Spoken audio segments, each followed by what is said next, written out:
Welcome to our comprehensive guide on how to disable professional notifications in X. If you're looking to declutter your notification feed and reduce interruptions from professional-related updates, you're in the right place. In this video, we'll walk you through the step-by-step process. Let's dive in. Step 1. Open the X app on your device. As the app launches, you'll find yourself on the main screen. Step 2. Locate the account icon positioned at the top right corner of the screen. Tap on it to access your account settings.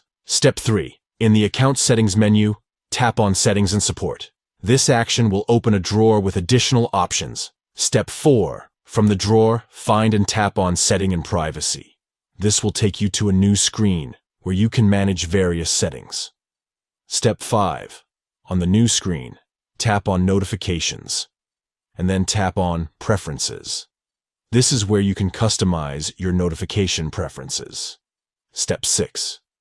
Look for and tap on Push Notifications. By selecting this option, you'll gain control over the notifications that X sends to your device.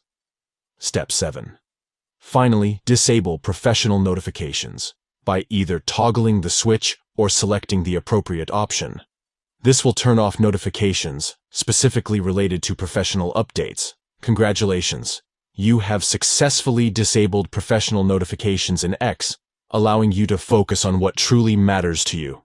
Thank you for joining us, and may your X experience be tailored to your preferences, with fewer interruptions from professional-related notifications.